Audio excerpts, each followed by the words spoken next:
오늘 본문 말씀은 여러분이 잘 아는 그런 말씀일 겁니다. 예수님이 베드로가 제가 이거 성경을 자꾸 설교한 거를 연습을 하다가 제가 거꾸로 한 적이 있어요. 혼자 연습하다가 어떻게 거꾸로 했냐면 주님이 3번을 부인했다는 거예요. 베드로가 3번 부인했는데 주님이 베드로를 3번 부인했다고. 이거 깜짝 놀랐어요. 하다가 이게 아니에요. 베드로가 예수님을 3번 부인하는 그 기록된 그 장면이 나오는 장면이죠. 누구나 다 익히 아는 장면이에요. 베드로가 3번 울 때 닭이 꼬꼬댁 울어가지고 그 장면이 생각나서 베드로가 심히 통곡해서 울었다는 거예요.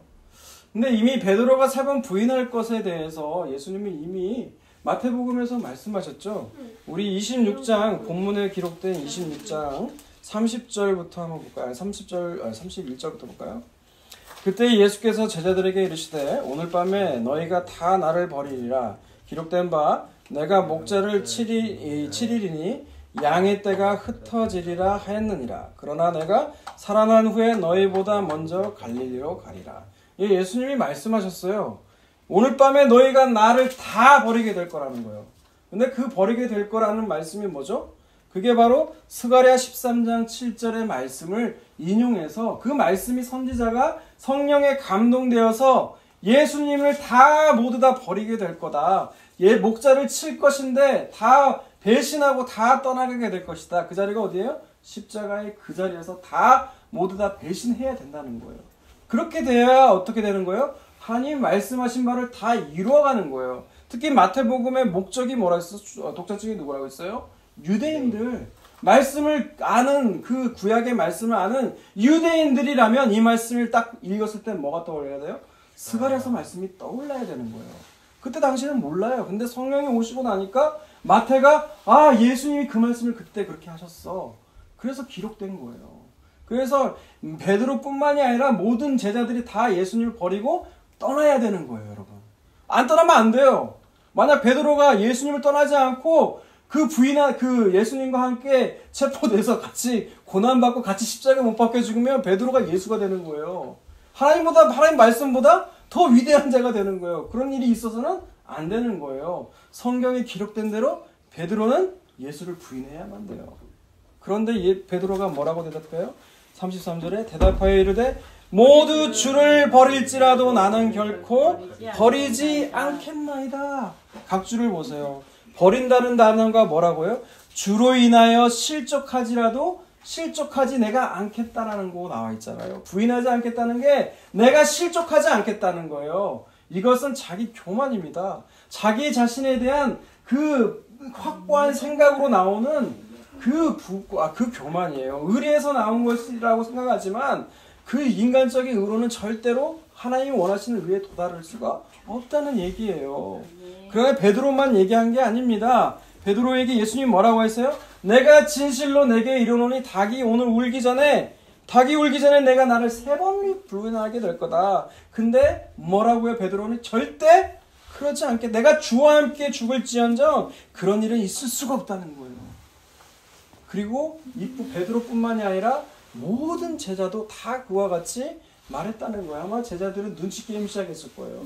베드로가 나는 절대 부인 안 해요. 그러니까 옆에 있는 요한도 야고보도 도마도 마태도 서로 눈치 게임 하면서 절대 나도 안 할 거예요. 이런 일이 벌어졌다는 거예요. 네, 오늘 본문은 거기서부터 시작되는 거예요. 오늘 본문 26장 69절을 보세요. 베드로가 바깥 뜰에 앉았더니 한 여종이 나와 이르되 너도 갈릴리 사람 예수와 함께 있었도다 라고 시작해요. 네, 여기가 지금 대제사장의 성전으로 가는 뜰이에요. 대제사장의 뜰이죠. 그러니까 어떻게 베드로가 갈 수가 있었느냐? 많은 성경학자들이 얘기하기를 예수님의 제자 중 요한의 그 친척이 대제사장이라는 말이 있어요. 그래서 요한의 도움으로 베드로가 그 뜰까지 갔다는 거죠. 뜰에서 불을 쬐면서 눈치를 보고 있는 거예요. 예수님을 딱 보고 있는 거죠. 그런데 그 옆에 있던 한 여종이 뭐라고 그래요? 나 쟤 기억나. 쟤 예수님과 함께 있었어. 라고 말을 하는 거죠. 그러니까 베드로가 뭐래요? 70절. 베드로가 모든 사람 앞에서 부인하되. 모든 사람 앞에서 나는 저 종이 여종 아무런 힘도 없잖아요. 여종의 말을 누가 믿지도 않아요.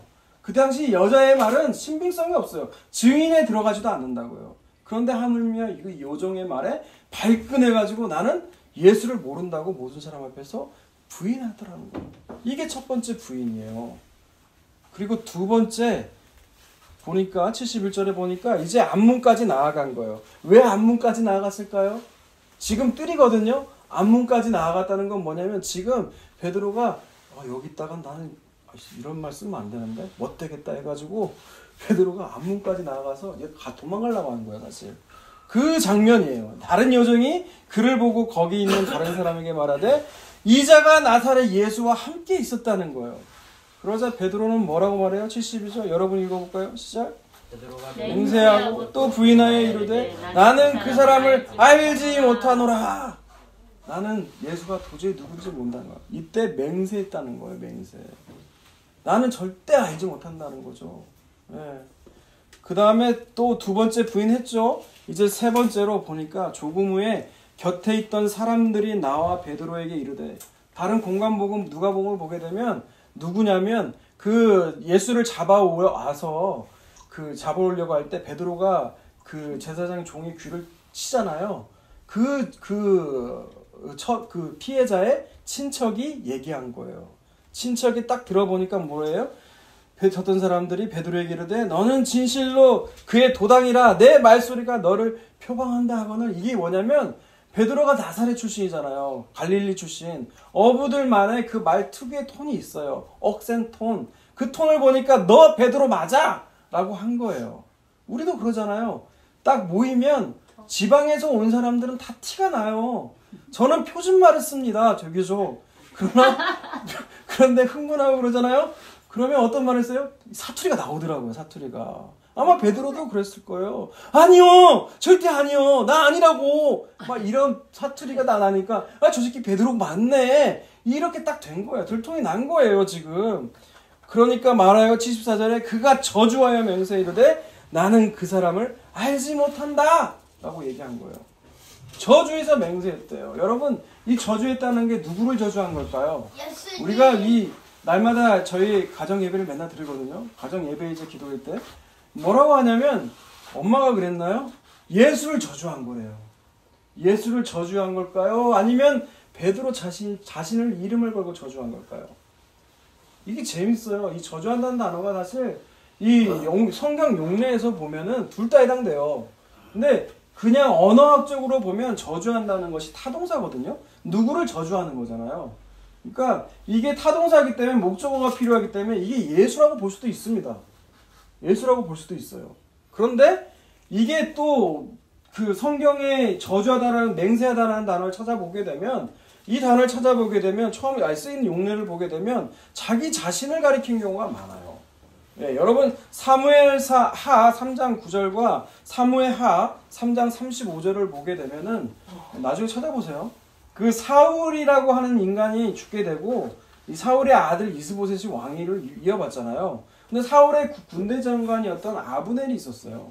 근데 이 아브넬이 뭔 짓을 하냐면 사울의 첩이었던 자를 건드리게 돼요. 그러니까 아들 이스보셋이 하니까 이 왕의 권위가 떨어지는 일이잖아요. 그래서 아브넬에게 뭐라고 지적을 하거든요.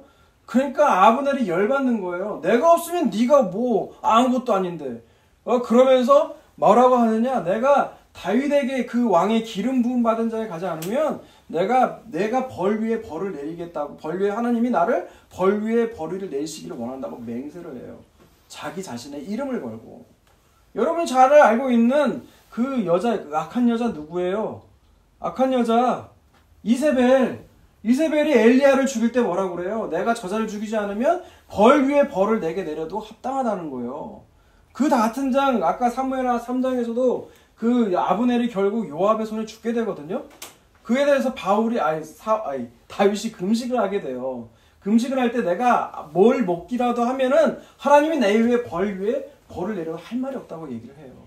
그러니까 이 말은 성경의 용례에 비춰보면 저주에서 맹세했다는 건 베드로 자기 자신의 이름을 걸고 맹세했다는 거예요. 만약 내가 저자를 알면 하나님 나를 벌 내리셔도 내가 아무런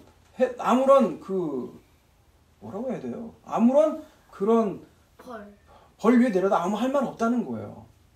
그렇게 내가 예수를 3번 부인하는 순간이에요. 근데 말씀대로 그때 뭐가 울어요?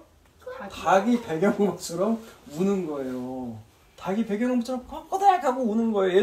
예루살렘에 있는 모든 닭들이 이 베드로를 향해서 닭이 우는 거예요.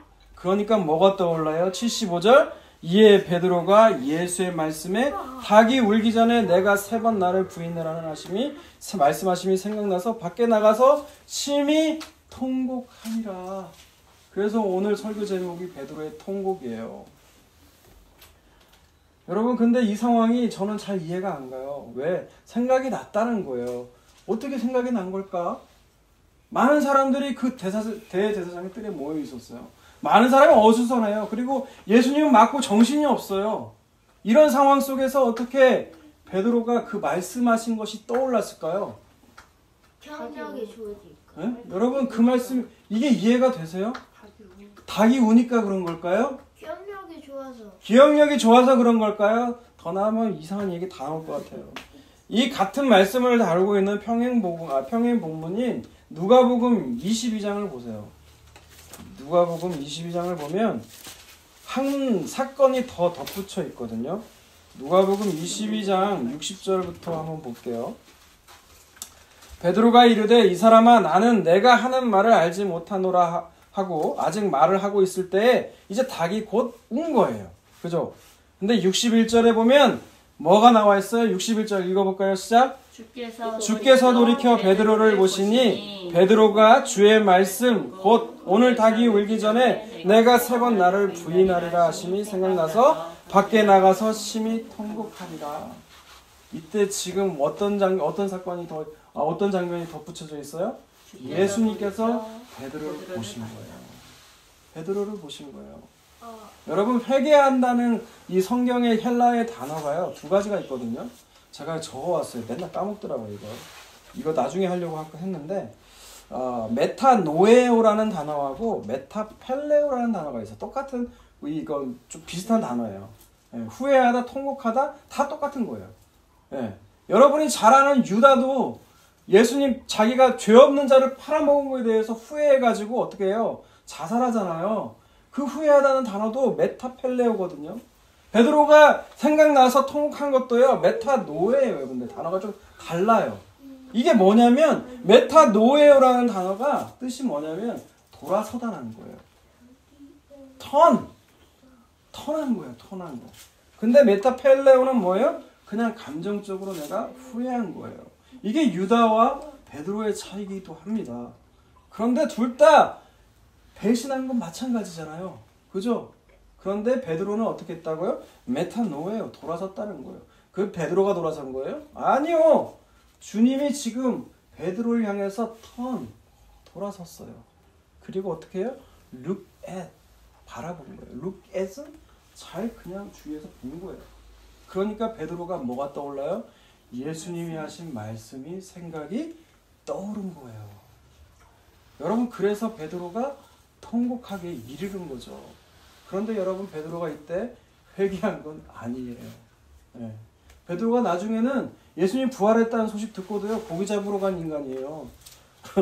회개한 건 아니거든요.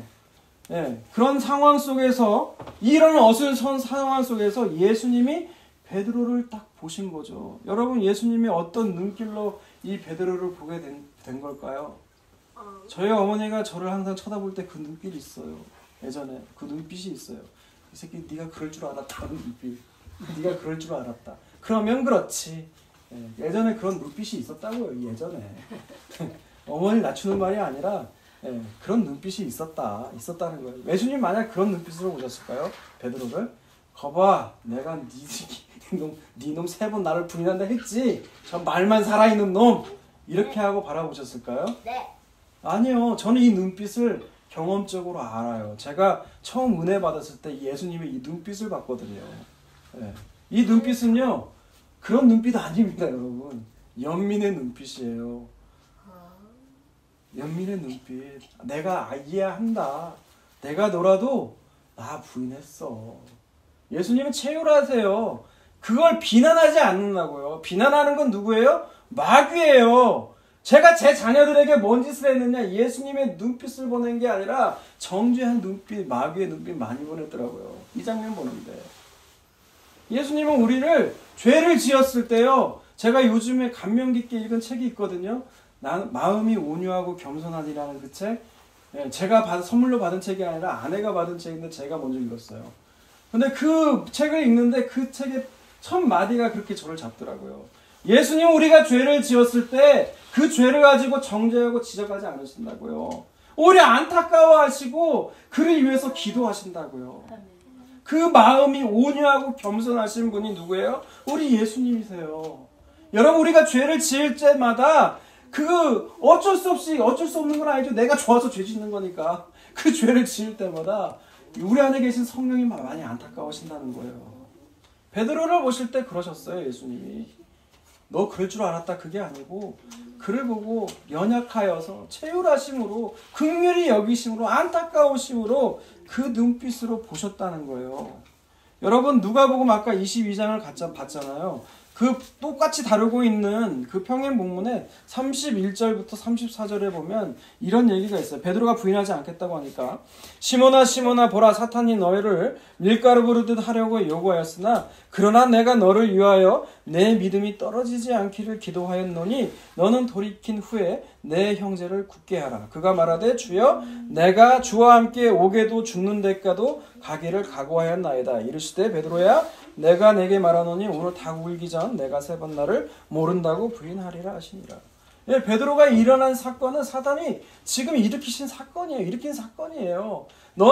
사단이 너를 조금만 움직이면 너는 금방 뒤집어진 애야. 우리 그렇잖아요, 우리는 베드로처럼 주님 3번 모른다고 주님 앞에 부인한 적 없어요. 저 많아요. 내 인생에 예수가 도움이 안 되니까 나 예수 안 믿을 거야 라고 결단과 각오를 했었어요. 근데 그날 밤에 누가 찾아와요? 예수님이 찾아오시더라 이거예요. 베드로처럼 그 자리에 예수님이 찾아오시더라 이거예요. 그게 아니라는 거죠. 네. 여러분이 이제 각오하고 결단하고 나는 이제 예수를 믿기로 결단하고 각오합니다. 여러분, 그게 예수 믿은 거 절대 아니에요. 그건 여러분이 예수를 믿은 거지. 여러분이 생각하는 예수를. 저한테 그렇게 생각하는 녀석이 하나 떠올라요. 그 녀석이 우리 교회의 첫 1호 성도였거든요. 그 녀석이 지금 어디가 있느냐? 교도소에 있어요. 네, 죄로 교도소가 있는 거죠. 그 녀석을 제가 이번 주에 면회를 갔어요. 똑같더군요. 반성을 몰라요. 억울하대요. 그래서 저는 한마디만 던지고 왔어요. 너는 예수 믿은 적도 없고 그곳에서 주님의 은혜로 회개하길 바란다고. 아직도 억울해하더라고요. 자기 죄를 모르니까. 여러분, 예수를 부인한 그 베드로의 그 자리가요, 인간 베드로가 이제 끝나는 자리예요. 내가 이런 인간이구나. 나는 예수를 내가 절대 다른 사람이 부인해도 나는 절대 부인하지 않겠고 오게도 절대 내가 죽을지언정 난 예수 부인 안 할 거야 라고 확신의 교만에 찼던 그 인간 베드로가 죽는 자리가 지금 어디예요? 지금 그 현장의 그 자리예요. 여러분, 베드로가 그 자리가 없었으면 베드로는 교만했을 겁니다. 다른 제자 다 배반해도 나는 안 배반했으니까. 그런 자는 예수를 전할 수가 없어요. 자기 자신이 어떤 자인지를 알고 그 으럼에도 불구하고 그 자리에 찾아오신 예수님의 은혜를 아는 자만이 사도가 되는 겁니다. 여러분, 요한복음 2장을 볼까요? 21장을 볼까요? 예수님이 베드로를 찾아오시는 그 자리, 여러분 잘 아시는 걸까요? 부활하고 나서 찾아오시는데 요한복음 21장을 보세요. 베드로는 예수가 부활했다는 소식을 듣고도 어떻게 했냐면 물고기 잡으러 고기 잡으러 가요. 나는 끝났다는 거죠. 그런데 그를 누가 찾아오세요? 예수님이 찾아오세요. 15절부터 18절까지 보면 그들이 조반 먹은 후에 예수께서 시몬 베드로에게 이르되 요한의 아들 시몬아 내가 이 사람들보다 나를 더 사랑하느냐 하시니 이르되 주님 그러하나이다. 내가 주님을 사랑하는 줄 주님께서 아시나이다. 이르시되 내 어린 양을 먹이라 하시고. 예, 주님이 베드로는 다 끝났다고, 인생 끝났다고, 나는 이제 끝났어, 나 같은 사람은 뭔 제자야 라고 하면서 그 고향으로 돌아갈 때 주님이 찾아가시는 거예요. 그러면서 네가 나를 사랑하느냐 물어보시는 거예요. 원문으로 보면 아가페오의 사랑으로 나를 사랑하느냐라고 물어봐요. 그러면 예전 베드로였다면 아가페오라고 대답할 텐데 아가페오로 대답 못해요. 단어를 보면 필레오예요. 필레오는 우정이거든요. 주님 아시잖아요. 내가 어떤 새끼인지. 나는 절대 주님을 헌신적으로 이렇게 따라가지 못하는 놈이에요. 주님 이런 나를 떠나세요.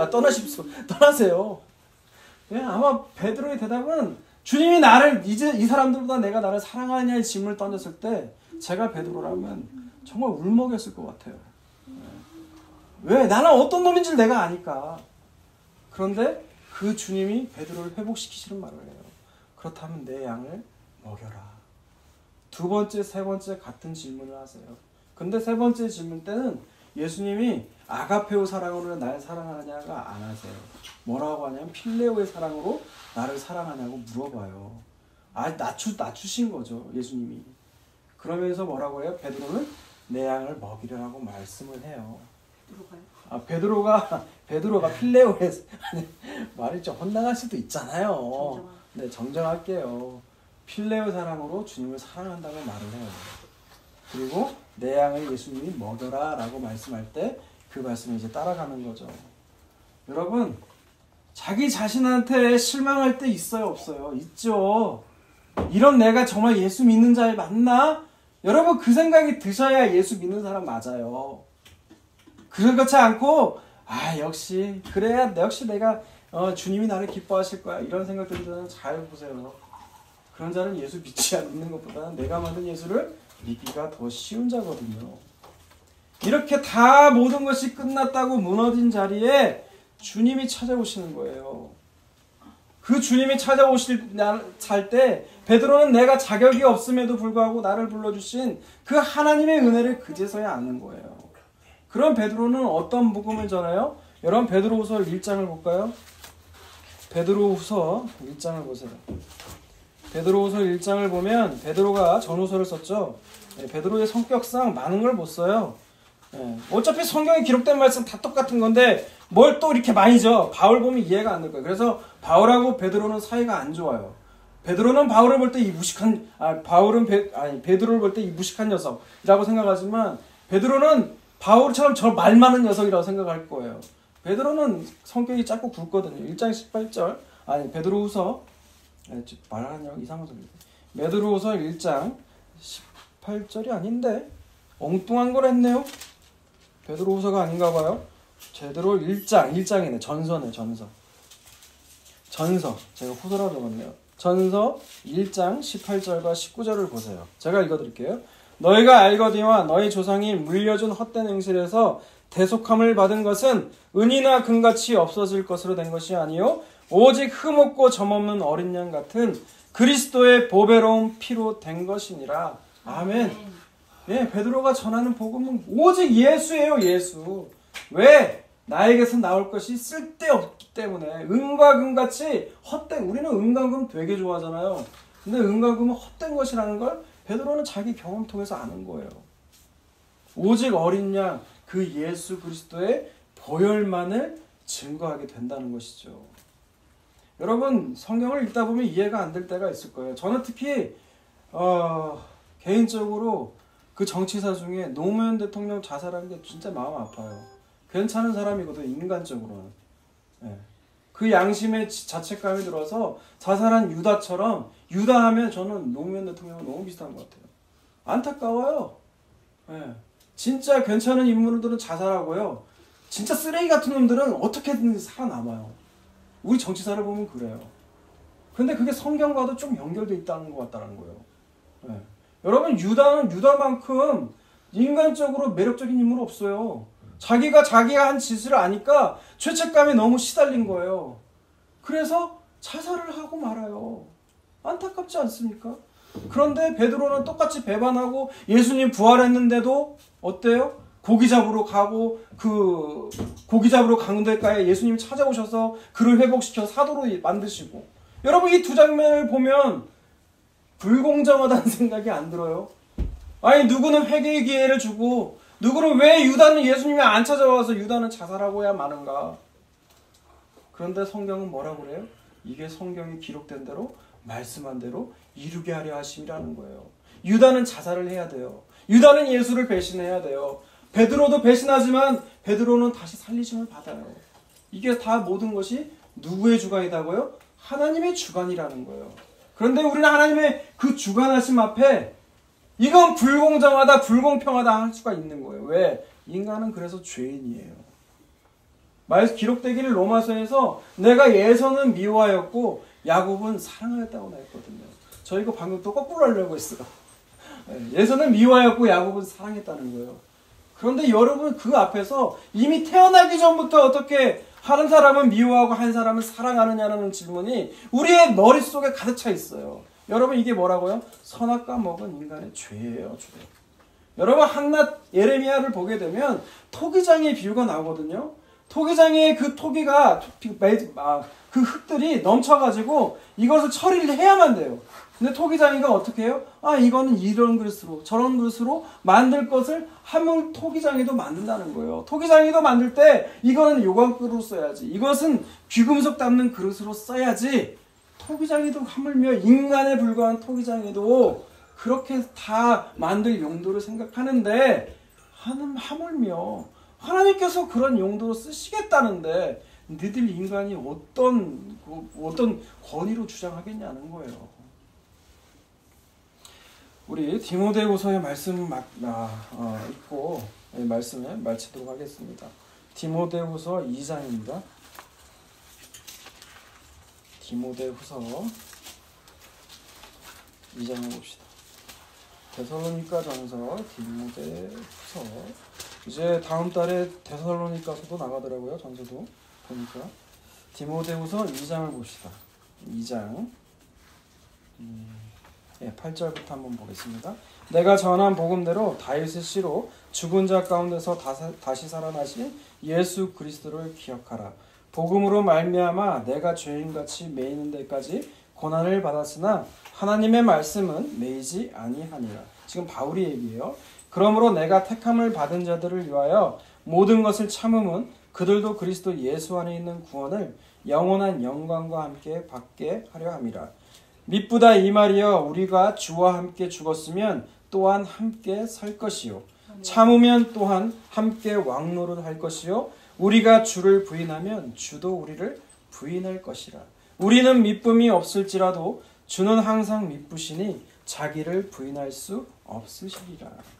여러분 11절에 보면 미쁘다 이 말이야, 우리가 주와 함께 죽었으면 또한 함께 살 것이요, 이게 뭡니까? 우리가 죽는 자리, 베드로가 3번 부인한 그 자리가 바로 인간 베드로가 죽는 그 자리라는 거예요. 그러면 살 거라는 거예요. 그러면 12절에 보면 더 이상한 말이 나와요. 우리가 주를 부인하면 주도 우리를 부인할 것이라. 여러분 이 말씀에 의하면 베드로는 뭐예요? 부인당해야 마땅하잖아요. 거예요. 그런데 베드로는 살리심을 받고 주님이 인정하는 사도로 서게 돼요. 이 말씀이 뭐예요? 이 말씀은 율법이라는 거예요. 네가 주를 부인하면 모든 사람 앞에서 다 주를 부인하게 되는 것이 율법이에요.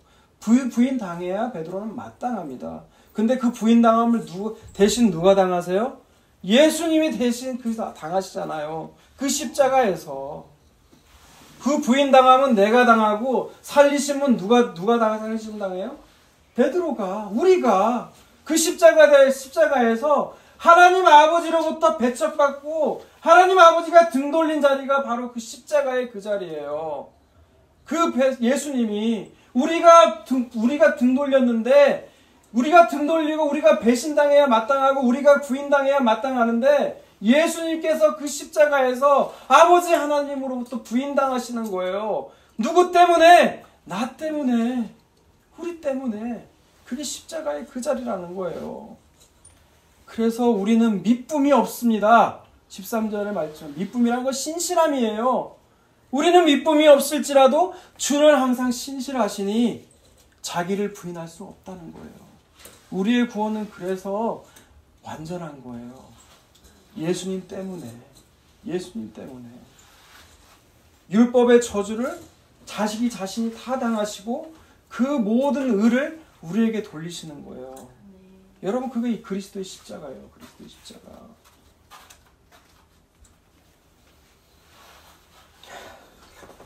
우리는 늘 하는 건요 주님을 배신한 것밖에 없습니다. 그런데 우리 주님은 신실하셔서 자기 이름을 위하여 오늘 또 일하고 계세요. 그리고 그 베드로처럼 자기 자신이 실망하고 낙심한 자들을 찾아가십니다. 예, 그 주님이 바로 우리가 섬기는 예수 그리스도십니다. 그 주님을 믿고 섬기는 우리가 되시기를 주님의 이름으로 축원합니다.